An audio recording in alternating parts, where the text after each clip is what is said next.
Very frequently in the financial media, you hear them talk about the market cap, how Apple has hit 3 trillion market cap, or how Tesla's market cap is larger than the top 10 automakers combined. Yes, I know Tesla is not a car company.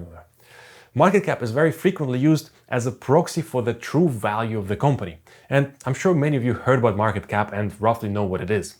But the question is it an accurate representation for the value of the company? Because there's this other metric called enterprise value, and it's also frequently used. And recently I've seen that there's quite a bit of confusion between the two metrics. So in this video, we're going to address the differences between the market cap and enterprise value and explore how and when enterprise value can be a more accurate representation for how much the company is actually worth. Stay tuned.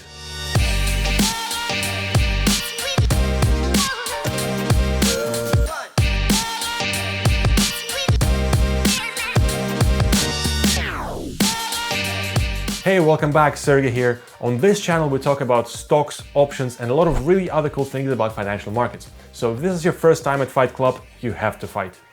Please subscribe. Now, about market cap and enterprise value. Let's start with the market cap.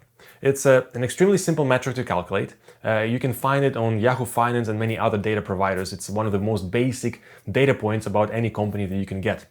To calculate market cap, all you need to do is take all the shares the company has outstanding and multiply it by the share price.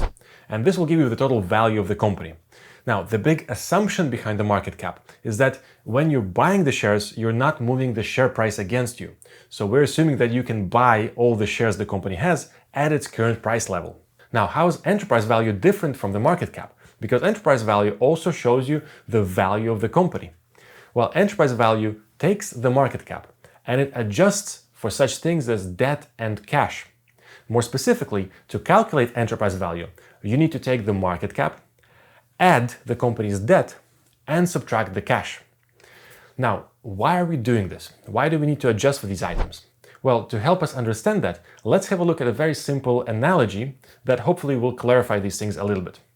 Imagine we're looking to buy a house. We go to the estate agent's website, we go through different ads, and we find a very nice house that's currently being priced at $100,000. Let's use this nice round number, so the current asking price for this house is $100,000.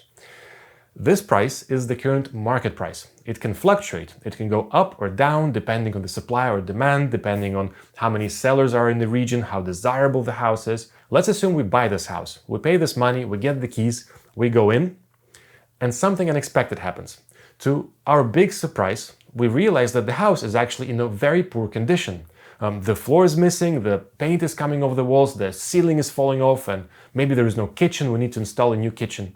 So a lot of extra work needs to be done for us to be able to live there. Let's assume that the total cost for these repair works was $15,000. So that's an extra cost in addition to the $100,000 that we already paid to purchase this house. Now, let's assume that while we were doing all these works, under the floors, in between the floorboards, we found an old briefcase. And the briefcase contained cash. Since we're now the new owners of this house, we can pocket this cash and we can use it to offset the cost of the repair works.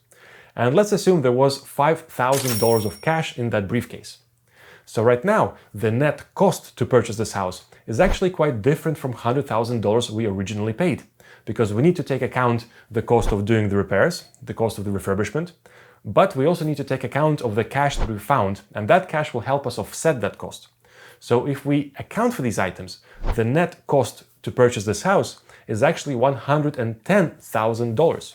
So in this example, the original value for the house, the $100,000, is equivalent to a company's market cap. That's the current market value of the company. But if we actually purchase the company, it's not an accurate representation of how much the company would actually cost us. Because as with the house example, we need to account for the fact that we paid for the refurbishments and we need to account for the cash. In case of a company, if we purchase the company, as new owners, we take on the company's debt. So that's an additional cost to us. But we can use the company's cash to help us pay off that debt and help us offset that. So if we adjust for these items, we get the enterprise value, which again is a slightly more accurate representation of the total net cost that we need to pay to purchase a company. This is also the reason why enterprise value is very frequently used in valuation analysis. You can find it in many different ratios like EV/EBITDA, EV sales, and financial analysts use enterprise value to calculate and value and analyze the companies. Now, when does enterprise value actually matter? If you're looking at a company that doesn't have a lot of debt or cash, then enterprise value will be the same as the market cap, and those two will be equivalent. But if the company has a lot of debt or it has a lot of cash on its balance sheet, then enterprise value will be a much more accurate reflection because it will reflect these items. For example, right now, if we looked at the top, let's say 5 or 10 companies by market cap, we would see the usual suspects. We'll get Apple, Microsoft, Amazon, Alphabet, some weird unknown company, Meta. But if we did the same exercise and we looked at the top 10 companies by enterprise value, well, the picture will be slightly different. The first two companies are not exactly what you might expect. Right now, the biggest company by enterprise value is Fannie Mae, with over $4.2 trillion of enterprise value, which is significantly larger than the largest company by market cap. The second place is Freddie Mac, and both of these companies you might remember from the 2008 financial crisis. These are the government-sponsored companies that take on a lot of debt, and they use that debt to purchase mortgages and securitize them. As a result, its balance sheet has a lot of debt, and if you were to look at, let's say, Fannie Mae's market cap, the market cap is only $4 billion. But if you now adjust that market cap for debt and cash, and you get the enterprise value, you will find that its enterprise value is over $4 trillion. So because it has so much debt, the difference between the market cap and enterprise value is very significant. But if you take a company that has no debt or no cash, then the market cap will be the same as the enterprise value, and the difference between the two will be non-significant. That's all I have to say about these two metrics. If you enjoyed this video, again, please give it a like, give it a thumbs up. Please remember to subscribe to this channel. I hope you found it useful. Thank you so much for watching. I'll see you in the next video.